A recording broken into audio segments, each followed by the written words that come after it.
Cassie is a kind of a washed up porn star. She used to be really popular, but she'd got older and she hasn't done a lot of new movies in the past years. So she wants to do one last porn movie, and that is having sex with 600 men on camera. And that will break a record as well. Before, she was in a lot of porn movies and she was really popular. We follow 3 of the 600 men in this book: number 72, number 137, and number 600, the last one. And we follow Sheila. Sheila is kind of the producer of this film, and the men are all waiting in the green room, and Sheila tells them who can go when, because they don't go in chronological order of their numbers. So let's hit the back. Cassie Wright, porn princess, intends to cap her legendary career by breaking the world record for serial fornication on camera with 600 men. Snuff unfolds from the perspectives of Mr. 72, Mr. 137 and Mr. 600, who await their turn on camera in a very crowded green room. There are some reviews on the back as well. Just what you might expect from a writer continually pushing at the boundaries of literature. Palahniuk writes a breakneck pace, a relentlessly compelling style which draws you inexorably towards the ultimate car crash of a climax. Confirms Palahniuk once again as a compelling, daring and vital writer. By Harold. Maxim writes, a deliciously disturbing, superbly paced and graphically obnoxious read. It's funny as fuck too. I don't know who decided to censor the word fuck. I don't think Maxim would, but I also feel like this book wouldn't. I don't know. Independent says, Snuff is a Chernobyl of taboos. He is like Tom Wolfe on acid and poppers in speed.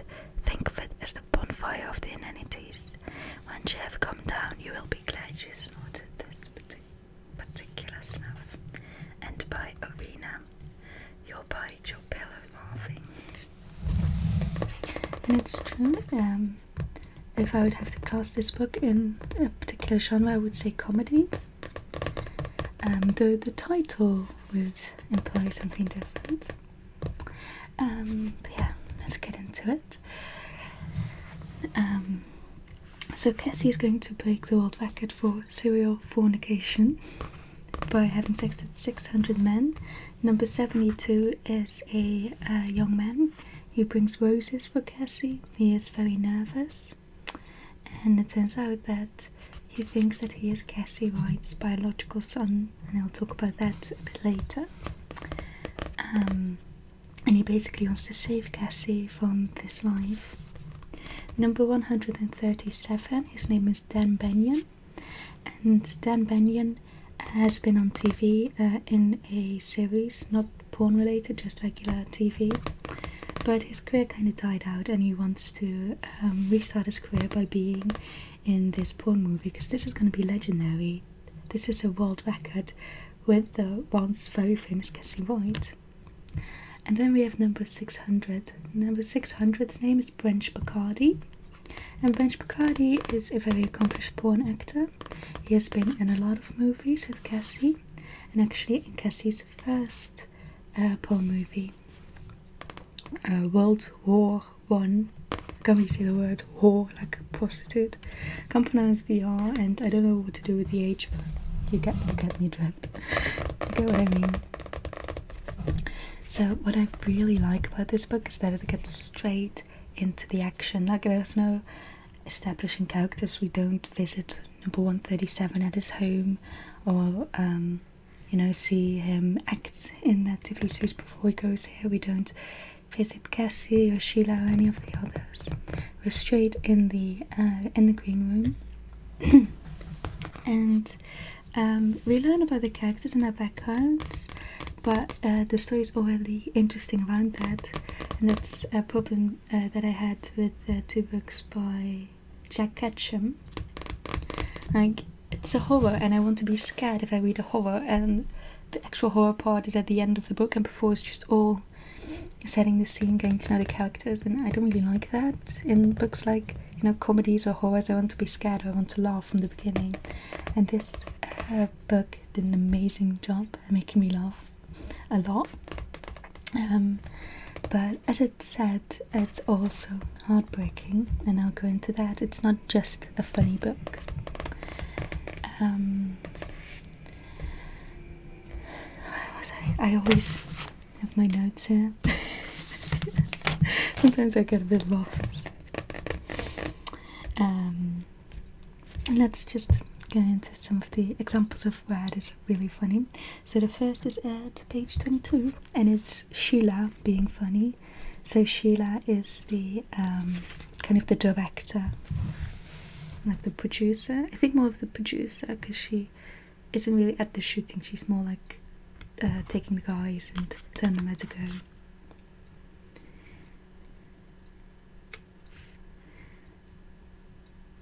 Tucking the 50 under my top sheet of names, I write down the loser's number, Meat Beater 573. On the third top sheet, flattened out, you can feel a thick layer of 50s and 20s, a couple hundreds, a fat mattress of cash. Ask me Miss Chong's best skill was crowd management. It was her idea to bring the men onto the set in groups of 5. Among those 5, the first man got of act was the one who got to screw her. Each group was on set for 10 minutes, and whoever was able got to ejaculate. Even if some guys never got hard, never touched her, all 5 counted toward the 251 men total. 251, so that's about the records that Cassie's going to break. The real genius was to make it a competition, the erection race, plus to show that when males are placed together in close proximity before a sex act, their sperm count will rise. These studies are based on dairy farms where bulls will be staked in groups near a fertile cow. The resulting harvest will yield greater volumes of viable semen. Stronger convulsions of the pelvic floor, maximizing the height and distance of expelled seminal fluid. The science behind a good money shot. Increased affinity and surface tension, higher viscosity, the physics of a good facial. A biological imperative, only better. Basing porn films on modern dairy farm procedures. Trade secrets that can destroy the romance of any good gangbang. True fact.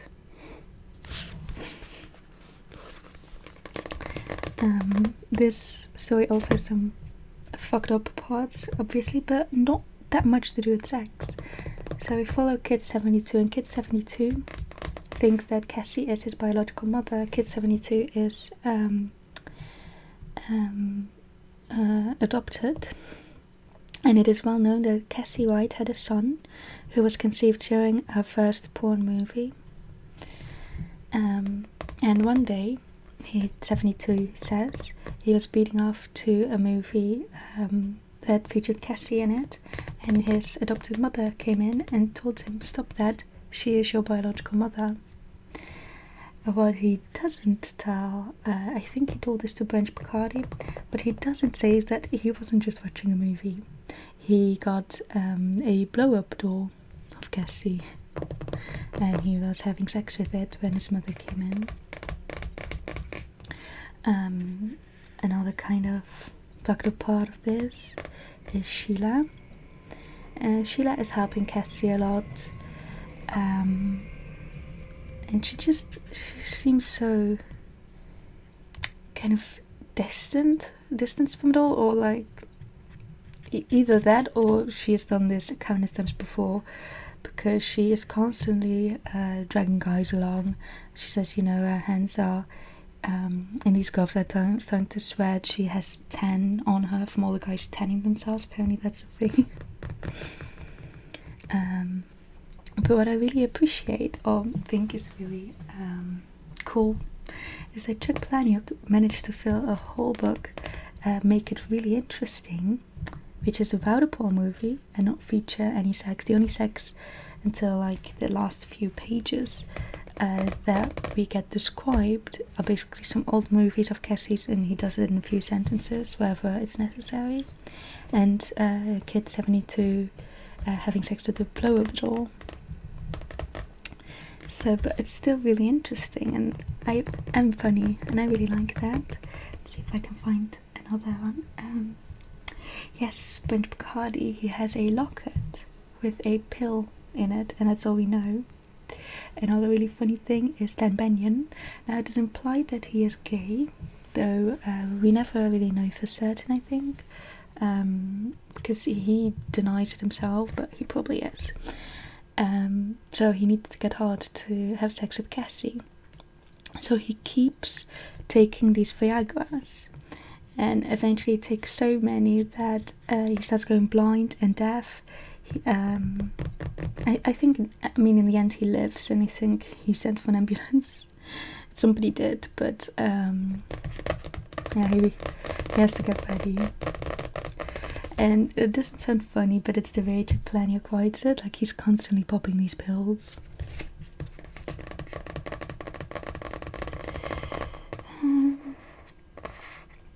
Yeah, we get into some more heavier stuff, so let's see if we can find some more funny stuff first.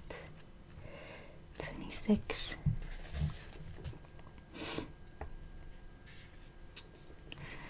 Okay, so Brent Bacardi told Kid 72 that they have these costumes lying around and that they only have 3 of them, and every man wears the one that was used before, so 300 men will eventually have worn one costume.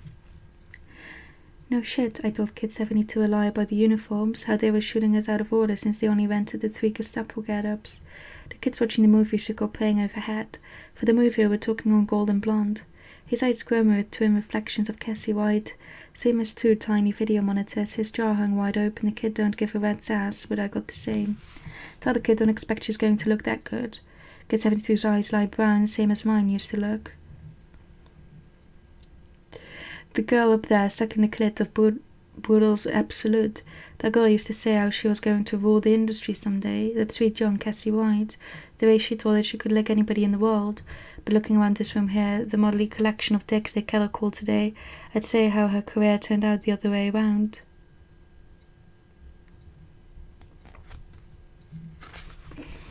So Brent Bacardi is also the most bitter, I think, about the whole thing. So now we get into some messed up stuff because it's not all funny. Sheila reveals that Brent Bacardi raped Cassie. Cassie didn't want to do her first porn movie, but Brent Bacardi drugged her and had sex with her and filmed it. Because of that, her parents wouldn't let her go back home, because they didn't approve of her now being a porn actress, even though she wasn't. She was just raped on camera. And Brent Bacardi reveals that he did that because he loved Cassie. And Cassie said, I won't go with you unless I'm absolutely desperate, because I want to go to school, I want to get a regular job. You're a porn actor. So he would make her completely desperate. He ended her plans of school, of career. Her family wouldn't talk to her anymore after that. And that is also when her child was conceived. So,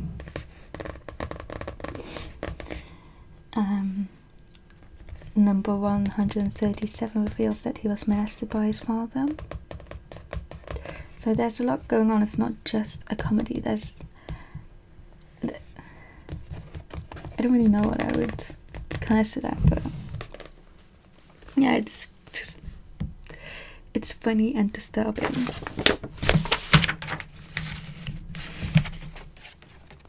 Oh yeah. This is a spoiler, so if you don't want it, this is the end of the video for you. For the rest of you, turns out Kid 72 is not Cassie's son and Brent Bacardi's. Sheila is their daughter. Cassie always said that she had a little boy, but she actually had a little girl. And Brent Bacardi is the father. And Sheila knew, which is why she convinced Cassie to do this movie, because she knew Cassie would die and she would inherit all her money. Because Cassie said, when I die, I want my child that I gave up all those years ago to receive money. So Sheila convinced her to do this movie, and the pill that Brent Bacardi had in his locket was a cyanide pill, which Cassie asked him to bring. Because Cassie hates Brent Bacardi, obviously, for what he did to her, but they've been in a lot of movies together, they know each other well. She never ended up dating him, obviously. So Cassie reveals that she knew that Sheila was her daughter. She said, "I knew from the moment you walked up to me, so I hope you enjoyed the money." However, Brent Bacardi doesn't give Cassie the pill. He takes it himself. After he finds out that Sheila is his daughter, what Cassie asked him, he couldn't really handle it. In the end, I guess. He doesn't really reveal his feelings a lot. But he takes the pill himself, and then Palahniuk takes this story to a ridiculous ending, which I think was a good choice. I mean, especially if you see this as a comedy, you have to end it at a high note. Brent Bacardi is lying on the floor, dead. He just had sex with Cassie, I think. No, he didn't. No, he was actually the last one that would have to go, but he didn't. Instead, he committed suicide. So Cassie is way more angry. She's like, you took my record from me. So she fucks his dead body while the cameras are still rolling. The paramedics come and they basically tell her, "Get off, we're trying to revive him." So they do it with the electric defibrillator, you know what I mean. So Cassie, in a Romeo and Juliet kind of way, as the book says, that's actually how Palahniuk described it, impales herself on Brent Bacardi's penis, which is erect, while he is getting electrocuted by the defibrillator. I'm never going to pronounce that right, but it revives Brent Bacardi. Cassie doesn't die, but their genitals kind of get soiled together, so they are now one. And the ending was really sad. I'm going to read it for you. Sheila walks in and sees it. And something you should know is Sheila's actual name that Cassie gave her is Zelda Zonk. And there's a really cute story behind it, which Sheila obviously doesn't know. She already hated her mother for naming her Zelda Zonk.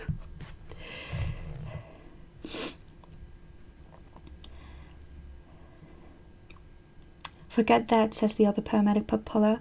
"The monster wouldn't fit inside a closed casket." The defibrillator melted Bacardi and Miss White into a human axe, joined at the hips, their flesh married in hate, burned together deeper than any wedding could leave them, conjoined, cauterized. But no, they didn't die. Brent and Cassie almost been unquiet. The stench of scorched pussy and balls come from the killer-wet child that almost killed Mrs. White. Miss White, but brought Brent Bacardi back to life. The shock that fused their genitals together, sealed it together. True fact. The paramedics just stare, shaking their heads over the problem of how to lift two unconscious bodies, Siamese twins bound by their quines, and haul them to the hospital. Seared together by a few layers of cooked skin, or a muscle spasm, or their soft parts baked into a sharp meatloaf. The smell of sweat and ozone and fried hamburger.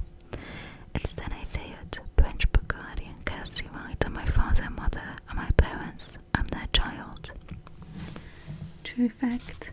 Tapping myself on the chest, I tell the paramedics my name is Zelda Zonk. But nobody looks up from the two naked bodies, both of them moaning, their heads rolling slack on their necks.